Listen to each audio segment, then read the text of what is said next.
Good morning, everyone. Lisa Senecal here, back with Congresswoman Becca Balint. Becca, thank you so much for joining us again, or Congresswoman, I should say. Sorry, dropping into my we're both Vermonters mode. Yes, it's fine to call me Becca if I can call you Lisa. Yes, you definitely can. I've been definitely called a lot worse. As have I. As have you, yes.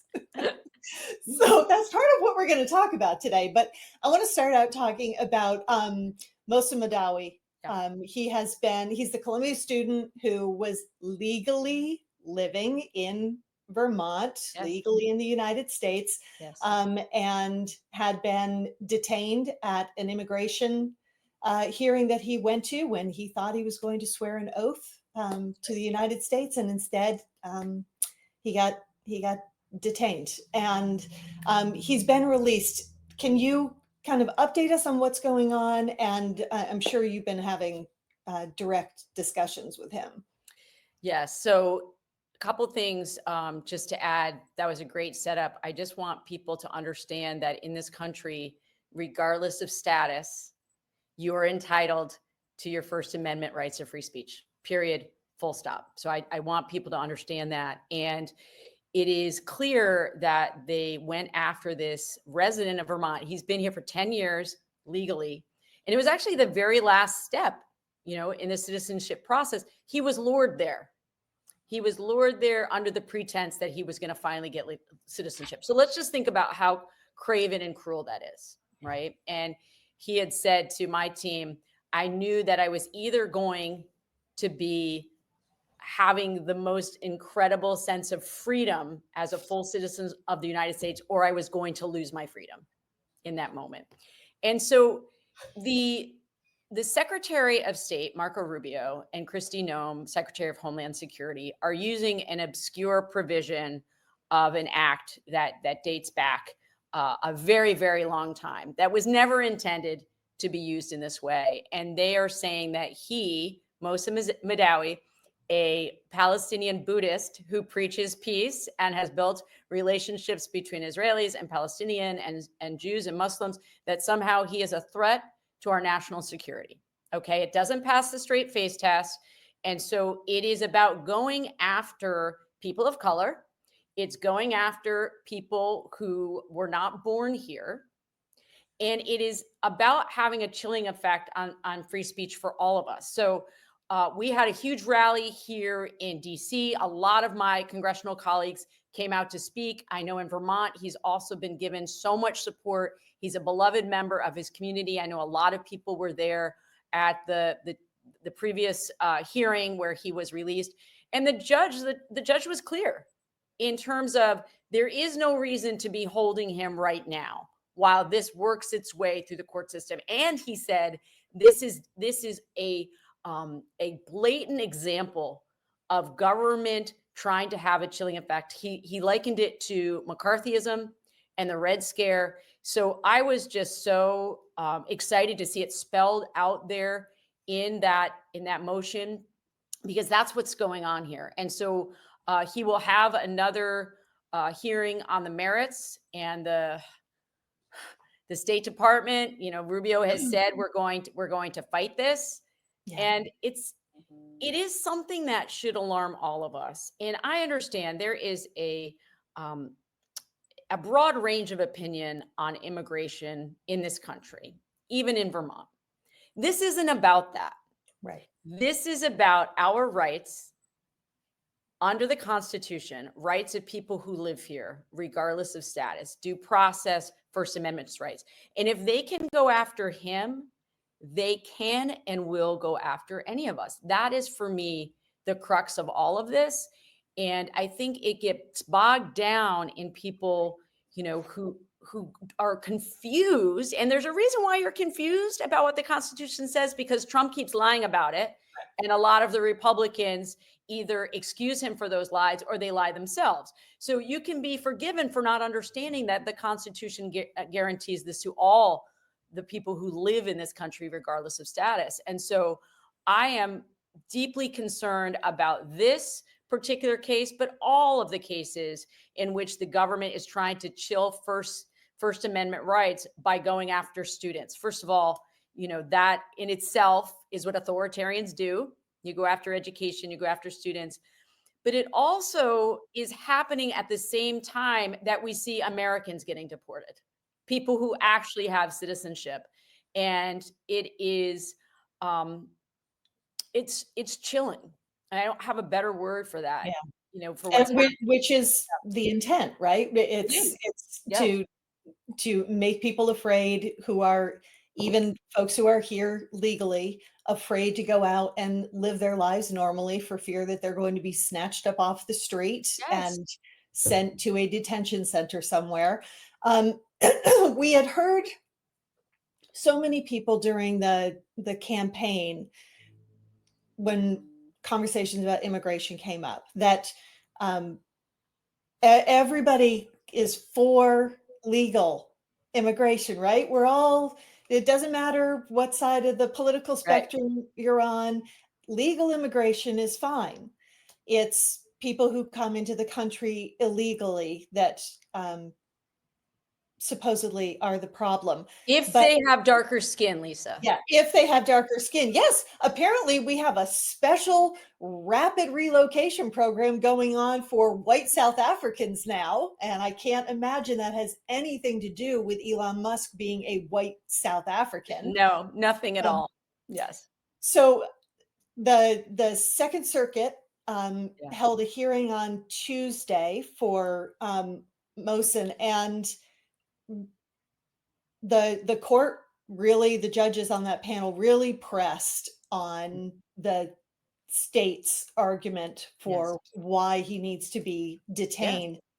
And the lawyer representing the government would not even answer the question of whether or not the Trump administration is saying that he did anything that violated That's free right. speech, that truly made him, that wasn't Yes. protected under our First Amendment. So They they're have not no even evidence. saying they really have an argument. No, they They have just no want to say, evidence.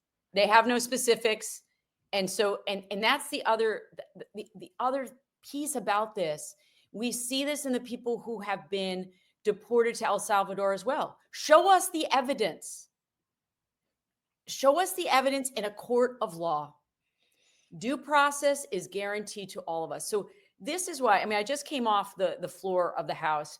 I was giving a speech about the fact that the president over the weekend said he didn't know if his job was to protect and defend the Constitution. So when you put these things together, when you have the leader of the supposed free world saying, I don't know if that's my responsibility, then none of our due process rights are safe.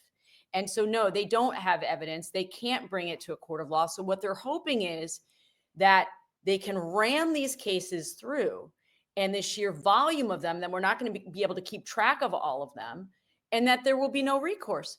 They still haven't given any evidence of why American children who were getting cancer treatment were deported. And so it's shocking and chilling. And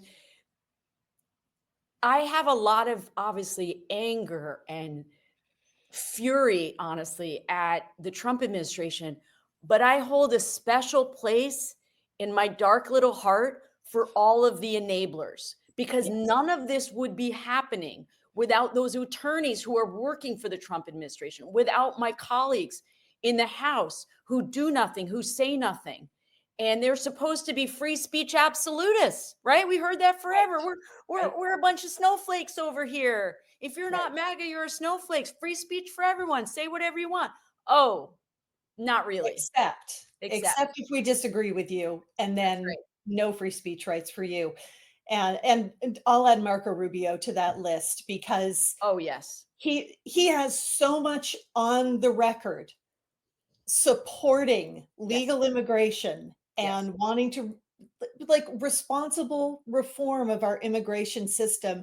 And there's a reason that he looks like he's dying a slow death every time he's on camera, because somewhere deep inside, it's making him sick to Yeah, lie every time he opens his mouth now about what he believes is right. It's right. gotta be so corrosive, but he's Yes. doing it anyway. And he continues to do it. And, given his family's background, it is another instance of people who crave power so much that they are willing to work in opposition to their own values. And you're right, he is in conflict with, like, were those his values or did he lie then? Like, Right. right, what's the lie? But it is this sense that they don't actually need to stand for anything anymore except for one thing, supporting whatever this president says. And then we've stopped being a constitutional democracy.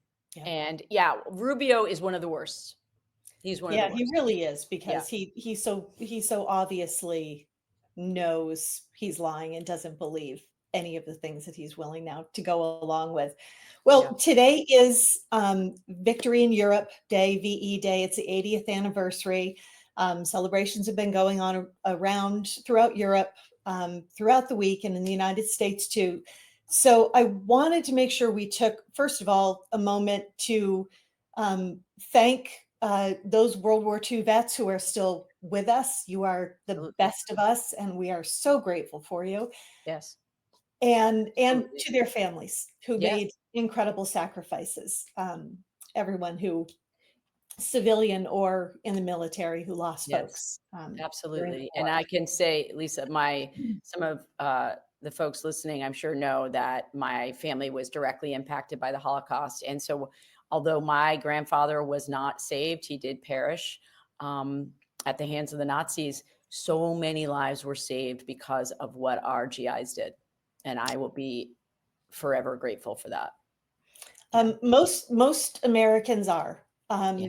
There are now some, and I would put Trump in this category, who care absolutely nothing about what was accomplished in World War II and why that was Yeah. essential that the Allies won that war. Yes. And a piece of that was the creation in 1942 of Voice of America. That's right. Um, Yeah. and uh, for folks who don't know, Voice of America was created to be a news source throughout the world That's right. of truth and anti-fascist That's right. propaganda that started during the war, but has carried on ever since. And like 316 million people around the world Yes. listen to Voice of America, and it's still intended to be unbiased That's right. information. Right. So this week, Carrie Lake, who now oversees the agency that And just that sentence alone it, makes me wanna right. hurl. Yeah, she's not just an election denier of the 2020 election. She's also an election denier of the first election that she Yes. lost. Yes, she's She also dangerous. she's an She's dangerous. incredibly dangerous Yes. person. And Yeah. she has now announced that she has struck a deal with the One America News Network, OAN, to Yep. provide content to Yeah. be put out on Voice of America. Can Yeah. you talk a little bit about how unfucking believable that is Yeah. and how dangerous? I mean, when I first read it, I had to check because I really thought it was The Onion. I thought Yeah, it was a spoof because it's terrifying that we literally fought the fascists, and now Carrie Lake is giving over the airwaves that were supposed to be spreading democracy and the ideals of free speech, freedom to assembly, and she's giving them over essentially to fascists. yeah, And, I think it's been challenging for all of us who see it up close because people tell us, well, don't talk about fascism, don't talk about authoritarianism, like, only talk about the economy. And the thing is, we have to do both because yes, in just a few months' time, this president has destroyed 80 years of goodwill and relationships that were strengthened after World War II. We are no longer seen as the leader of the free world. And that, like, it makes me want to cry. Like it just, we're no longer seen that way. And again, I'm going to bring it back to my Republican colleagues who know this is wrong. There are a handful of true believers who I think at their core do not want a democracy. But then there's a large group of them who say nothing and do nothing and think they can ride this out. They're not going to ride it out. The damage is being done, and it's going to take us a very long time to come back from this. And so I have to keep talking about it. Yeah, it's generational damage It that is. is being done. We at one point until very recently were the country that people from around the world who wanted a freer, better life Yes. with opportunity could look to the United States, or countries who were trying to emerge as democracies could Yes. look to the United States as this is the model of what we want to. Not Yes. saying we're perfect. We're No, far. no, but that's it. I mean, we strive for a more perfect union. That's in our DNA, right? No, of course we're not perfect. We're made up of humans and we're all flawed, but there's a reason too. At least I want to connect these dots for people that during World War II, scientists, researchers fled Europe. Where did they come? To the United States. They could do their research here, academic freedom. We benefited from that. And now the reverse is happening. There is a brain drain happening in real time right now of researchers whose grants have been cut here. They're going to Europe, and the European countries are wooing them because they know that scientists and researchers want to be in a free society. And again, that is absolutely heartbreaking for me, knowing that in such a small amount of time, so much damage has been done. And it's going to take all of us to bring us back. And I will not stop speaking out about this, because although you may not think it impacts you right now, and of course we deal with existential issues all the time. You got to pay for healthcare, roof over your head, all of those things. But some of us in positions within Congress have to look at the big picture, have to look at how dismantling these things is going to make us less safe, and is already actually making us less safe.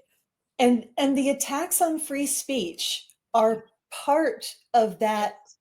All of those other issues that you're talking about, Medicaid and Medicare and research and controls over colleges and uh, Yes, all of the normal rights and freedoms and our social safety net that absolutely. people have come to depend on.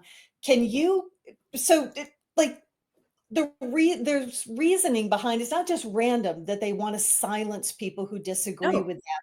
no, It's no, a no. means to an end to be able to accomplish things. You spoke on the House floor about the cuts to Medicaid and Medicare and this $880 billion Yes, of cuts that yes. Speaker Johnson's Republicans have decided um, are going to happen. Can you talk some about that and where that money is going to come from? Yeah. So I want people to understand, it's very important. Rural America, and of course, Vermont is a rural state. We are going to suffer the most because Medicaid is what keeps our rural hospitals open. Medicaid allows us to have healthcare centers in more rural parts of our state. And a lot of people think it's just about individuals getting healthcare. Yes, and that is like critically important, right? Healthcare is already so unaffordable and out of reach for so many.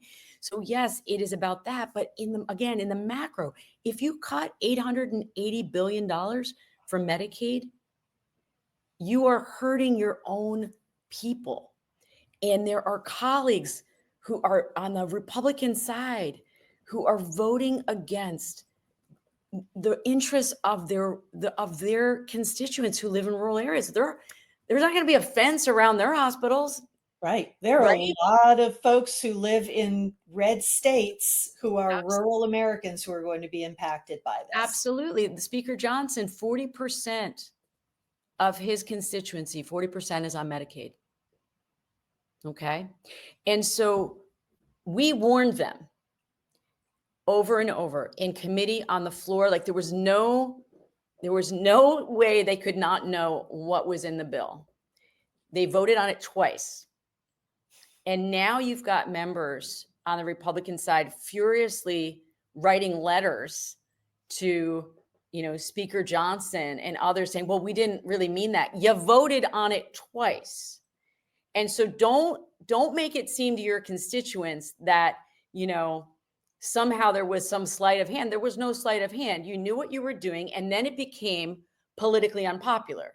Then people started showing up at your town halls, and they started showing up at your offices. And now all of a sudden, oh, there's this pushback. And so we're going to see that in terms of food assistance as well. So $230 billion of food assistance. We're talking about $6 a day per person for people who are living on the margins. $6 a day. Many of whom are already employed, because Yes. there is this insane work requirement that they want to start throwing into receiving Yes. SNAP benefits and Medicaid, and they're already working. We just don't pay people a living wage. Exactly.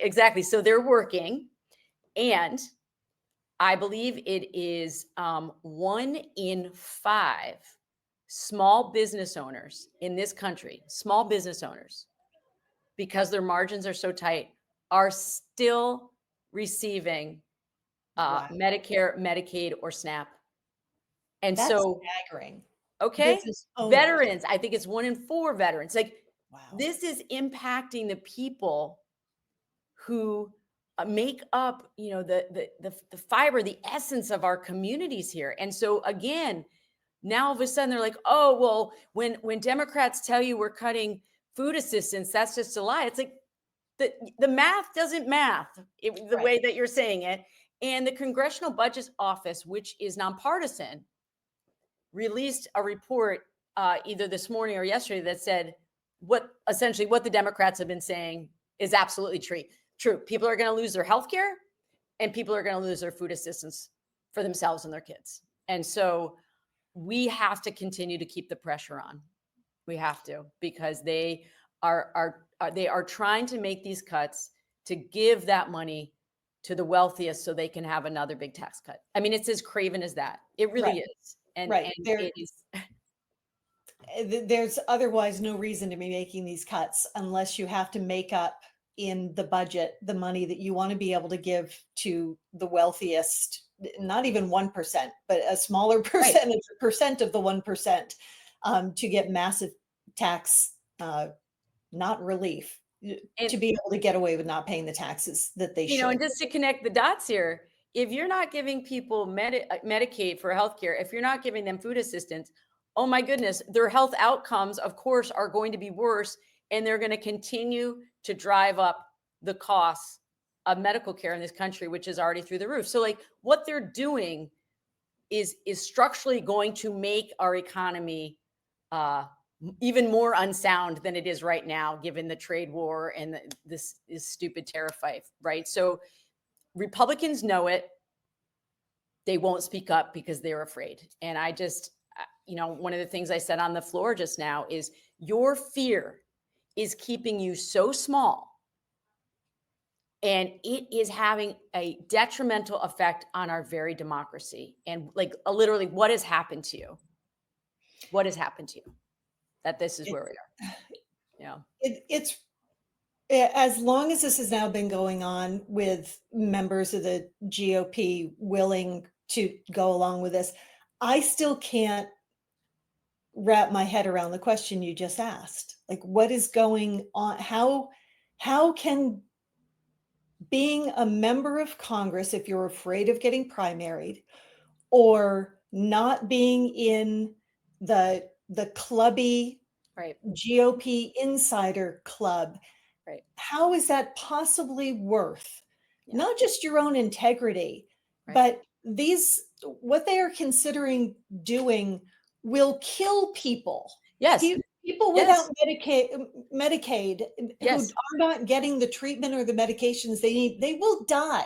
Yes. And in fact, Lisa, we know that people overseas are already dying because of the policies of this administration. the food assistance, food that's rotting in warehouses, vaccine programs that have been discontinued. People are already dying on our watch, preventable deaths.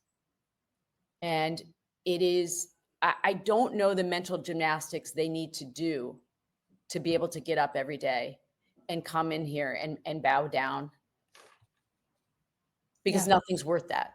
You know, I mean, I remember when I was running for office, for reelection to the Senate, or when I was, running for reelection to Congress, people always say, well, what would you do if you lose? I was like, oh my God, a million things. Right. And also, I serve at the pleasure of the people. That's it. If they want somebody else, that's how it works in the democracy. And so I want to also highlight that, again, connect these other dots here, which is my Republican colleagues watched Trump release the January 6th insurrectionists, pardon them, even the most violent. And the next day they showed up at the Capitol, some of them. And so they're afraid of being primaried, yes, because Elon Musk has an infinite amount of money, but they're also afraid of people showing up at their door. Well, you created that. You created that. And I'm sorry that you're scared, but if you can't do the job that you swore an oath to do, then get the hell out of the way. Get the hell out of the way. Yeah. And they're by not standing together against what Trump is doing, they're individually making themselves less safe. Yes. If you have hundreds of members of Congress, if you have even 25 Republican senators all standing up against this, they're physically safer, and their positions in Congress are more safe. Do you hear any of this starting to get through with any members in the House who you've come in contact? Well, I thought that when Lisa Murkowski finally was honest about the fact that she's scared and they're all scared. I mean, she said that we're all scared. I thought you would hear more voices saying, yeah, that's the truth, but nothing. She stuck her neck out there. Nobody, stood with her. Similarly with Don Bacon in the House, he was, as far as I know, he's the only member of the House who has called for Pete Hegseth to be fired or to resign. We all know he is, again, he is a danger to us and our security.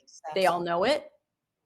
And I thought, okay, Don Bacon said it, maybe some other people will have the courage. And it is one of the most disturbing things for me to watch day in and day out, is the lack of courage and just sheer stupidity, that obviously they're going to pick you off one by one. Yes. You're going to get even weaker, even smaller, have even less power than you have right now. If you don't defend the power that you have been given through your constitutional duty, if you will relinquish that, who's going to protect you? Yeah, it's amazing that they don't understand that, as many times as people have decided to completely sacrifice themselves on the altar of Trump. Yes. Thinking that somehow that creates safety for them. And it never does, because they'll accidentally let the truth of what they think slip out, or they'll be back in their home district and answer a question that somebody asked that right. is That they don't want to difficult, it's on answer. the wrong side, right? That's right. And then Trump will hang them out to dry. Yes. He doesn't care if you spent the last 3 years. No loyalty. None.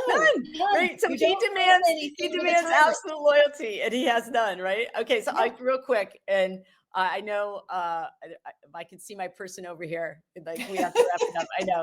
So I ran into a business person in Vermont a couple weeks back, and he had moved from New York to Vermont, and he said, there was only one client in my entire career that I cut loose and told my team, under no circumstances will I ever work for this client again. And he said, who do you think that was? And I said, was it Donald Trump? He said, yeah. because he ripped off everybody. He cheated everyone. He never paid his bills. And he said, I just watched these people over and over deluding themselves, thinking, I'm going to be the exception. Yes. He's going to treat me with respect. He is going to be loyal to me. And he said, I want a book written about that. All the people who are such narcissists that they believe I'm the one person he's going to stick behind. Like, no. He didn't even work with wives. Yeah. Like, Exactly. He stay true to his wives. He sure as hell isn't going to have any special loyalty to someone who did him political favors That's or right. was a contractor. That's So, right. Becca, I know you have to go. I gotta go, Thank you yeah. for being here. Great to see that Great. softball season has started and that Yes. you're doing things that we all need to be doing to take care of ourselves during these times that Have are to do it. non-political and keep us healthy and joyful. So thank you again for being here, and we You're hope to welcome, have you back Lisa. soon. Okay. Thank you. Bye-bye. Thank you.